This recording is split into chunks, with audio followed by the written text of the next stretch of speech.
Yeah, so I'm Jason Elvines. I'm the owner of DNA Boats, and today we're taking the 780 out of Port Nelson.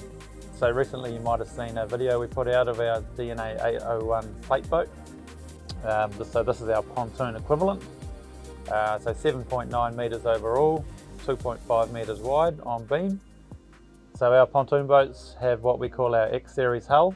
So they have a downturn chine on the hull itself that runs full length of the boat before it meets the pontoons.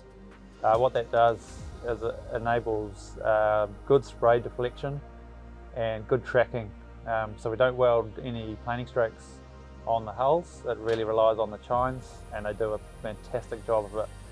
A lot more work from a fabrication point of view, but the ride and the consistency and predictability of the ride is just so worth it.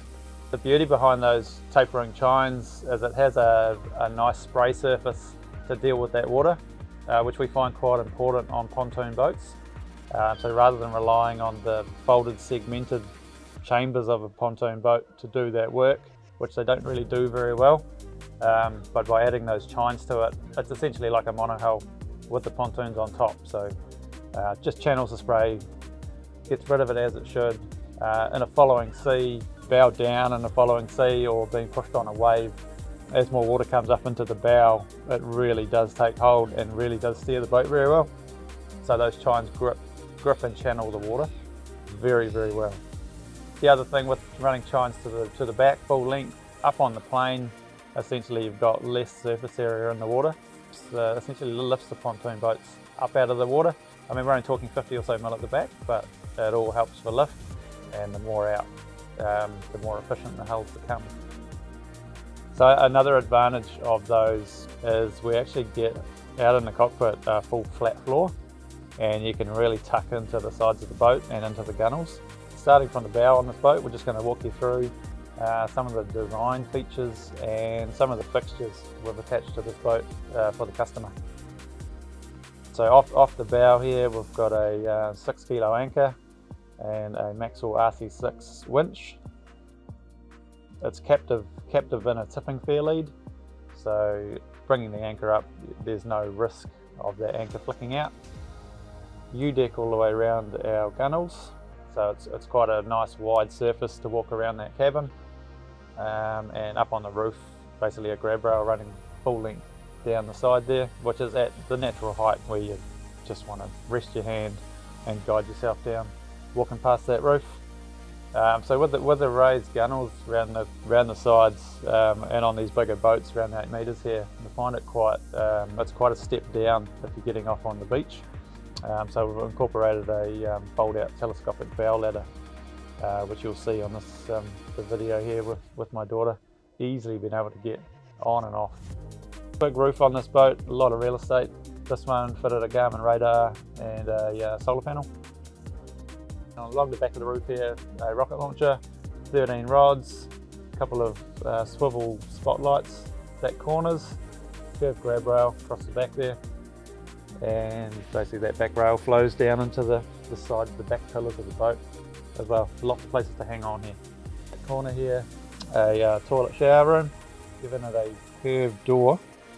So this here gives you the room inside where you need it for your shoulders, where you're turning, spinning, sitting down, which from an aesthetic point of view, it's quite important to us that it looks right. It looks like it's supposed to be there, but functional with the room and space that it works. Okay, next to the shower door, we've got cabin access door. It's a bifold door, so we've basically it can be operated as one door for in and out, quick opening, but when you want to open it and keep it open, basically it bifolds and clicks back. Up the front here in our V-berth, we're 1.95 metres long, which is basically a place a couple of adults can sleep, or a couple of 3 kids. Underneath those mattresses is all storage. Quite a step down into a footwell. It's comfortable if the middle squab's gone to be sitting down in there. Your knees are at the right height for sitting. Okay, back to the dash here.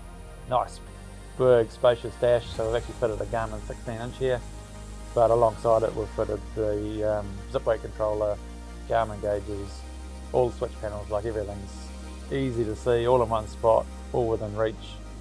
Moving across to the other side, shares the same bolster seat actually. So they're on a pivot and a slide, so that passenger can be facing forwards, facing sideways to the driver, or if the flip-up table is clicked up, you can turn around and face the beautifully CNC machined and made elm table. Back behind that, we've got a twin bench seat. So yeah, a couple of people can have a good sit down, facing each other at the table. So quite a social sort of layout to the cab. Underneath the bench seat, we've basically got a storage tray. So you just lift the squab up, chuck all sorts of loose items in there. So underneath there, we've got our diesel water heater and cabin heater. So under the skipper seat there, we've got a 85 litre fridge, and behind that, a drawer unit. Above that, another nice piece of CNC joinery with a Wallace diesel cooktop. And above that, you'll see the temperature control for the water heater, as well as the Yamaha second station start. Bulkhead wall, we've got a permanent glass panel.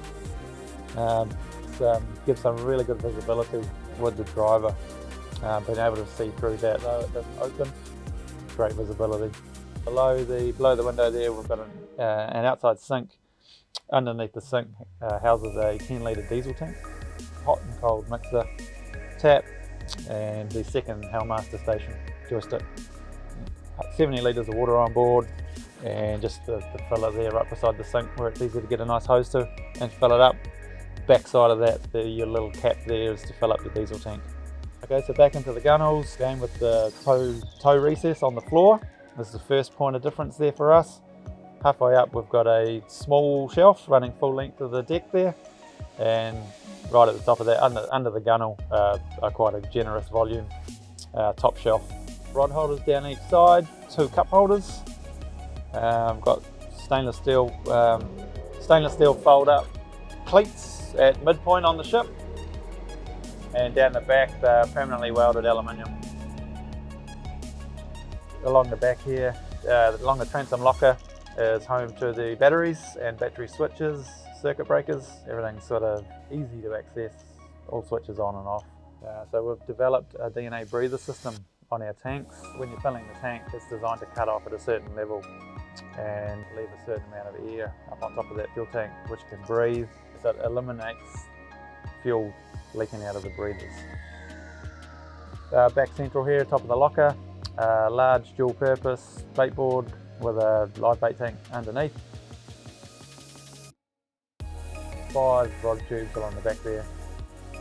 Beside that, nice wide walkthrough on the transom, and then stepping back to our back platforms. Again, a structural part of the boat at the back there.